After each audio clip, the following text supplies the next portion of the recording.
हाय, मैं डॉक्टर विश्वरूप चौधरी। उनके कुछ सवाल हैं और मेरे जवाब। पहला सवाल, ये सारे सवाल ब्लड प्रेशर से जुड़े हुए सवाल है। पहला सवाल है, आप डायबिटीज़ को बीमारी नहीं मानते, क्या बीपी के साथ भी ऐसा ही है? एग्जैक्टली ऐसा ही है। मैं आपको एग्जांपल से एक्सप्लेन करता हूँ, 1 मिनट लगेगा समझने में आपको। एक पेशेंट जैसे ही वो डॉक्टर के ऑफिस में जाता है, जैसे वो डॉक्टर को देखता है, उसका ब्लड प्रेशर बढ़ना शुरू हो जाता है। जितना बूढ़ा डॉक्टर उतना ज़्यादा ब्लड प्रेशर, जितनी सारी डिग्रियां उतनी ज़्यादा ब्लड प्रेशर और बढ़ जाती है। जितना बड़ा हॉस्पिटल, जितना महंगा हॉस्पिटल, मानो कि ब्लड प्रेशर और बढ़ जाता है। तो वो जो ब्लड प्रेशर है वो उस पेशेंट का अपना एक्सेस ब्लड प्रेशर नहीं है, that is because of the doctor itself. और जैसे ही वो हॉस्पिटल से बाहर निकलता है, ब्लड प्रेशर दोबारा नॉर्मलाइज हो जाता है। इसे कहते हैं मेडिकल भाषा में व्हाइट कोट सिंड्रोम। और ये देखा कि 80% पेशेंट्स जो प्रेजेंटली दवा ले रहे हैं, उनका जो बढ़ा हुआ ब्लड प्रेशर होता है वो दरअसल व्हाइट कोट सिंड्रोम का शिकार है, ना कि इन रियलिटी वो ब्लड प्रेशर के पेशेंट्स हैं। सो 80% लोग आप में से जो लोग दवा ले रहे हैं, एक्चुअली आपको दवा की आवश्यकता ही नहीं है, वो सिर्फ मोमेंटरली होता है। आपका अगला सवाल है, बीपी बढ़ना ज़्यादा खतरनाक है या कम होना? कैसे समझ आता है कि बीपी कंट्रोल में नहीं है? देखिए, बोथ द वेज। बहुत ज़्यादा होगा तो भी दिक्कत आ सकती है, बहुत कम रहेगा हमेशा तो भी दिक्कत आ सकती है। अब बहुत ज़्यादा कितना होता है? 160/100 से नीचे कुछ भी है तो वो बहुत ज़्यादा नहीं मानेंगे। हाँ, 160 से बाई 100 लगातार रहता है, घर पे भी, हर मौके पे भी, तो उसे ज़्यादा बोल सकते हैं। सिमिलरली 100/60 तक ओके है, उससे नीचे लगातार रहता है तो वो कम बोल सकते हैं। लेकिन यहाँ भी जैसा आपने पूछा है कि कैसे पता चलेगा बीपी ज़्यादा है या कंट्रोल या कम है? जब आपको डिस्कम्फर्ट होगा, हेडेक होगा, लेथार्जिक होगा, वीकनेस होगा, तो ये सारे इंडिकेशंस हैं कि blood pressure is not in the right place. So अगर कोई सिम्टम नहीं है तो जो आपका ब्लड प्रेशर है वो आपके लिए ठीक ब्लड प्रेशर है, need not to worry about it. आपका अगला सवाल है, रिसर्च कहती है कि मोबाइल फ़ोन से भी बीपी बढ़ सकता है, आपके अनुभव से क्या सचमुच ऐसा होता है? डायरेक्टली ऐसा नहीं होगा, एक दिन में ऐसा नहीं होगा। इनडायरेक्टली लॉन्ग रन में मोबाइल यूज़र्स के बॉडी में ट्यूमरस ग्रोथ होने के चांसेस बढ़ जाते हैं, और जब जब ट्यूमर बढ़ते आएंगे, आपके बॉडी में ज़्यादा होंगे, तो उससे इनडायरेक्टली ब्लड प्रेशर भी बढ़ेगा। सो ब्लड प्रेशर का बढ़ना कोई बीमारी नहीं है, वो सिम्टम ज़रूर हो सकता है कि बॉडी में कोई नेगेटिव बदलाव आया है। आपका अगला सवाल है, किसी को बीपी की परेशानी हो तो उसे सबसे ज़्यादा किस चीज़ से डरना चाहिए? 2 चीज़ों से। पहला सॉल्ट, वाइट सॉल्ट, और दूसरा तेल। ये 2 हैं आपके सबसे बड़े दुश्मन। ये दोनों चीज़ आप कम कीजिए, छोड़ दीजिए। बीपी अगर है भी, पहली बात तो मैंने आपको बताया, 160/100 लगातार रहना, हर सेटिंग में रहना, उसे आप बीपी मानेंगे। आपका अगला क्वेश्चन है, गुस्से में बीपी बढ़ना एक मुहावरा या व्यंग्य की तरह लिया जाता है, क्या गुस्से लोग बीपी का ज़्यादा शिकार होते हैं? देखिए, गुस्से में आंसर इज यस। गुस्से में रहेंगे तो आप का बीपी उससे बढ़ता है। एक्चुअली गुस्से में रहने से, जब हम गुस्से में होते हैं तो बॉडी स्ट्रेस हार्मोन प्रोड्यूस करता है।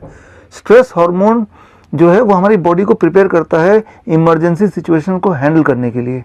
लेकिन अगर हम लगातार गुस्से में रहेंगे तो स्ट्रेस हार्मोन की मात्रा इतनी बढ़ जाएगी, एंड स्ट्रेस हार्मोन जब ज़्यादा होगा, that may lead to high blood pressure.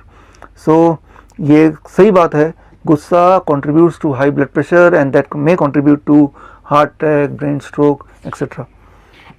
आपका अगला सवाल है, ज़्यादातर माना जाता है कि 120/80 बीपी हो तो आप सेहतमंद हैं, लेकिन कुछ एक्सपर्ट 160/100 को भी सही मानते हैं। इतना अंतर क्यों और स्टैंडर्ड वैल्यू क्या है? देखिए, 1993 से पहले JNC जॉइंट नेशनल कमेटी की जो रिपोर्ट थी 1993 तक, वो था 160/100, यानी कि किसी भी इंसान का ब्लड प्रेशर 160/100 से ऊपर होगा तभी उन्हें दवा दिया जाता था। लेकिन उसके बाद JNC 5 आया, और अभी प्रेजेंट की बात आपने लिखा है 120/80, पहले 140/90 आया, उसके बाद 120/80 तक पहुंच गया। सो धीरे धीरे ये वैल्यू कम होती जा रही है। ये कोई अचंभे की बात नहीं होगी कि इस साल के अंत तक आप देखेंगे कि स्टैंडर्ड 120/80 से कम होकर 115/75 ही रह गया। बोलने का मतलब ये है कि धीरे धीरे under the influence of pharmaceutical company ये जो आंकड़े हैं ये स्क्वीज होता जा रहा है, और जैसे जैसे आंकड़ा स्क्वीज होता जा रहा है, क्या हो रहा है, वैसे वैसे ऐसे लोग जो ब्लड प्रेशर की दवा जिनको रिकमेंड की जा रही है उनकी तादाद बढ़ती जा रही है। ऑल्दो दे आर हेल्दी, लेकिन सिर्फ कागज़ में दिखाया गया है, साबित किया गया है कि आप एक पेशेंट हैं। सो एक्चुअल वैल्यू जो है जिसको आप रेफरेंस मान सकते हैं वो है 160/100। अच्छा, ये आप मेरी बात मत मानिए, इसके लिए आप रेफर कीजिए कॉक्रेन डेटाबेस 2018।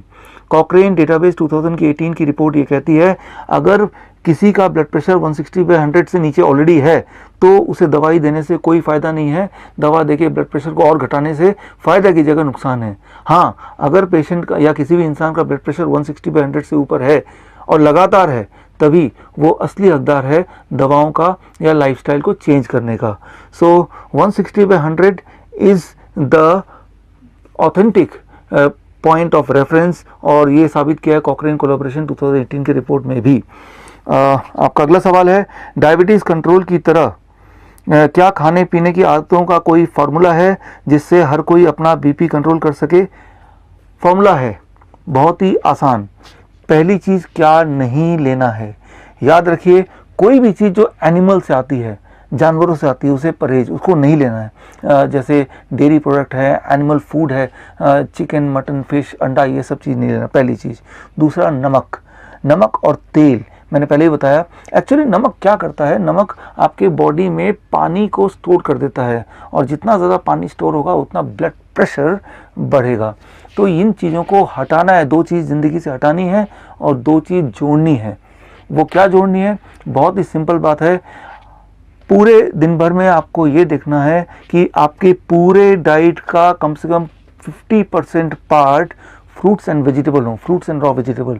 मानो पूरे दिन भर में आप 2 kg खाना खाते हैं तो क्यों ना 1 kg सिर्फ फल और सब्जी हो, कच्ची सब्जी, सलाद जिसे कहते हैं, राइट। अगर ये कर लें तो आपका ब्लड प्रेशर अगर 160/100 से ऊपर रहता है तो वो रह नहीं सकता। It will take only 3 days, 72 hours to get back to the normal blood pressure without medication.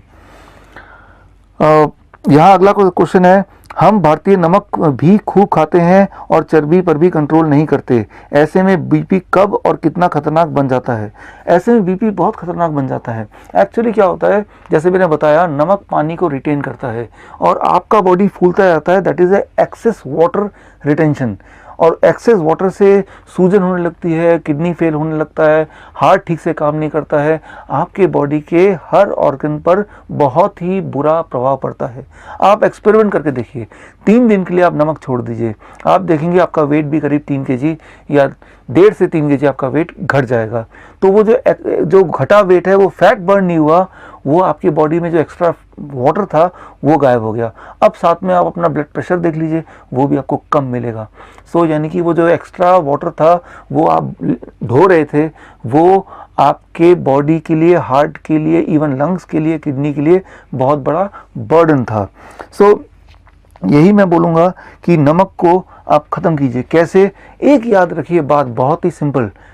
इंसान का बना हुआ कोई भी वस्तु में नमक खूब होता है, सोडियम बहुत ज़्यादा होता है। बिस्किट है, ब्रेड है, कोई भी पैक्ड फूड है, और भगवान के बने हुए किसी भी वस्तु में सोडियम, नमक बहुत ही कम होता है, जैसे fruits and vegetables, nuts, seeds, green leaves. So आप कोई भी चीज़ जब खाएं तो अपने आप से पूछिए, ये भगवान ने बनाया या इंसान ने बनाया? भगवान ने बनाया तो फ़ौरन खा लीजिए, उसे कुक करने की आवश्यकता नहीं है। ऐसा कर पाएंगे तो आपकी बीपी अगर बढ़ी है तो घट जाएगी, और बढ़ी नहीं है तो बढ़ेगी नहीं। अगला क्वेश्चन यह है, क्या बच्चों को भी बीपी की समस्या होती है? बच्चों को बीपी की समस्या होती है, डेफिनेटली होती है। अगर हाँ तो किस उम्र से और किन बातों का ध्यान रखना चाहिए?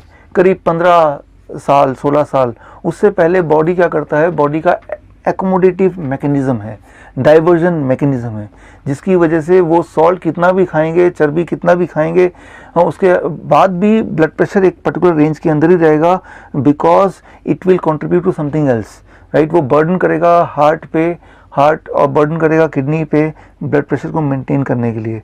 लेकिन 16 साल के बाद ये मैकेनिज़्म बॉडी का धीरे धीरे एकोमोडेटिव जो मैकेनिज़्म है वो कम होने लगता है। As a result of that 16 साल के बाद भी बच्चे बीपी के पेशेंट बनना शुरू हो जाते हैं। बीपी का पेशेंट मतलब ब्लड प्रेशर हाई 160/100 से। लेकिन ब्लड प्रेशर एक सिम्टम है, वो कोई बीमारी नहीं है।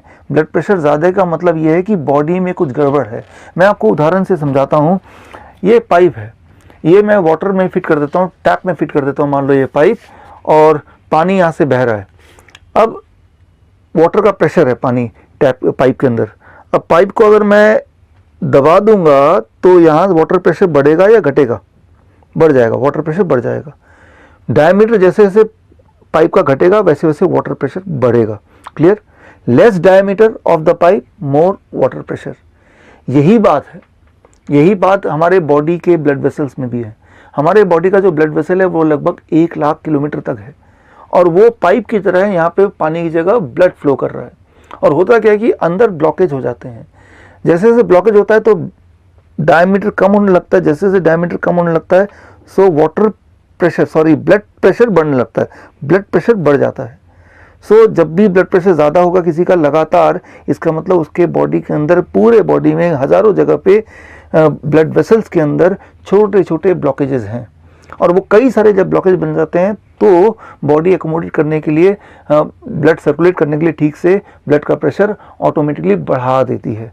सो ब्लड प्रेशर प्रॉब्लम नहीं है, प्रॉब्लम यह है कि बॉडी में इंडिकेशन है कि बहुत सारे छोटे छोटे ट्यूमरस ग्रोथ है या ब्लॉकेजेस हैं। सो अगर आप दवा लेके ब्लड प्रेशर को घटाएंगे भी तो भी जो मेन कॉज है, कॉज तो ब्लॉकेज है, वो तो वहीं का वहीं है, तो कॉज वहीं का वहीं है। यानी कि आप जब भी दवा लेते हैं ब्लड प्रेशर घटता है, but at the cost of making you more sick. आपके हार्ट को कमज़ोर करके मेडिसिन आपके ब्लड प्रेशर को घटाती है, ना कि उस ब्लॉकेज को हटा के। लेकिन अगर आप अपने 50% डाइट भी फ्रूट्स एंड वेजिटेबल का कर दें, कच्ची सब्जी और फल का कर देंगे 50% डाइट, तो धीरे धीरे ब्लॉकेज कम हो जाएगा। करीब 1 महीने से 3 महीने में। कैसे पता चलेगा ब्लॉकेज कम हो गया? बड़ा सिंपल, आपका ब्लड प्रेशर नीचे आने लगेगा, आपकी एनर्जी लेवल बढ़ने लगेगी, आपका एक्सेस वाटर रिटेंशन कम होने लगेगा, आपके बॉडी में जो सूजन रहता होगा तो वो गायब हो जाएगा। ये सारे इंडिकेशन है। अगर आप सीढ़ियों में चढ़ेंगे तो किसी को एंजाइना था तो एंजाइना नहीं रहेगा, तो ये सारे इंडिकेशन है। अब अगला आखिरी सवाल आपका है, 10वां सवाल। आप बीपी की दवा कंपनियों और बाजार का फैलाया हुआ डर कहते हैं, ऐसा क्यों? देखिए, ब्लड प्रेशर की जो दवा है, जैसे ही आप लेंगे तो सबसे पहली बात, ब्लड प्रेशर की दवा पे 2 साल तक रहेंगे तो आपका ब्लड शुगर भी बढ़ने लगेगा, कोलेस्ट्रॉल भी अनयूजुअली बढ़ने लगेगा, राइट। तो मतलब एक दवा से 2 और दवाइयाँ आपको अल्टीमेटली लेनी पड़ेंगी। 73% पेशेंट जो ब्लड प्रेशर की दवा लेते हैं वो ब्लड शुगर की दवा भी लेते हैं, कोलेस्ट्रॉल की दवा भी लेते हैं। सो अगर आप जॉइंट नेशनल कमेटी 4 को देखेंगे, उसके सारे मेंबर्स को देखेंगे, उसमें से 70% ऐसे मेंबर हैं जो किसी न किसी बड़े फार्मास्यूटिकल कंपनीज के एजेंट या डायरेक्टर या किसी न किसी प्रेसिडेंट, वाइस प्रेसिडेंट या शेयर होल्डर हैं। सो वो लिस्ट आप खुद भी देख सकते हैं, JNC, joint national committee 4, right. So तो मैं ये बोलना चाह रहा हूँ, ये जो कमेटी बनती है जो ये डिसाइड करती है, अमेरिकन हार्ट एसोसिएशन की कमेटी या जॉइंट नेशनल कमीशन की कमेटी, कि कितना ब्लड प्रेशर होना चाहिए, उस कमेटी में 70% लोग ऐसे हैं जो किसी न किसी कंपनी से, फार्मास्यूटिकल कंपनी से जुड़े हुए हैं। सो उनके इसीलिए जो आउटकम आता है वो 120, पहले 160/100 था, फिर 140 हो गया, फिर 120/80 है। अब बात चल रही हो सकता है कि इससे भी कम हो जाए। जबकि एक इंडिपेंडेंट एजेंसी जैसे कॉकरेन कोलैबोरेशन मैंने बोला था, उनका पिछले साल का भी रिपोर्ट ये कहता है कि 160/100 से नीचे हो तो वो नॉर्मल है। ज़रा सोचिए, एक तरफ कॉकरेन कोलैबोरेशन 160 अभी भी बोल रहा है, और एक तरफ अमेरिकन हार्ट एसोसिएशन या JNC जैसे लोग इसको लगातार घटाते जा रहे हैं, राइट। तो कहीं ना कहीं तो घोटाला है ही। और आप ये पाएंगे जैसे ही आप दवा शुरू कर देंगे, दवा शुरू करने के बाद ब्लड प्रेशर तो कम दिखेगा, लेकिन आपके हेल्थ प्रॉब्लम साथ में जुड़ते चले जाएंगे। क्योंकि याद रखिए, ब्लड प्रेशर अपने आप में कोई बीमारी नहीं है। ब्लड प्रेशर तो इंडिकेशन है कि कोई बीमारी आपके बॉडी में है, कोई ब्लॉकेज या ट्यूमर है जिसकी वजह से बॉडी ने अपनी ब्लड प्रेशर को बढ़ा दिया है। तो एक बीच का रास्ता ये कर सकते हैं, अगर आपको ब्लड प्रेशर घटाना ही है, अपने डाइट का 50% आप फ्रूट्स एंड वेजिटेबल कर दीजिए और animal food and PAT food को छोड़ दीजिए। बस यही आपकी दवा है, उसी से आपका ब्लड प्रेशर मेंटेन हो जाएगा, और अगर बॉडी में कोई ब्लॉकेज वगैरह है वो भी चला जाएगा। सो ये आप अपना सकते हैं, जिसमें कोई नुकसान नहीं है। लेकिन एक बात है, अगर इसको अपनाया तो ब्लड प्रेशर एकदम से गिरेगा, तो ब्लड प्रेशर की मेडिसिन आप पक्का ही छोड़ दीजिए, नहीं तो हाइपरटेंशन की जगह हाइपोटेंशन हो जाएगा, वो और ख़तरनाक बीमारी है। सो मेरी ये सलाह है कि आप इस डाइट पे आइए, ब्लड प्रेशर ड्रॉप करने लगेगा पहले 2-3 दिन के अंदर, तो दवा को आप एकदम छोड़ दीजिए, नहीं तो और खतरनाक हो जाएगा। With this I conclude the answer to all this questions. All the best. This doctor Biswaroop Roy Chowdhury. धन्यवाद।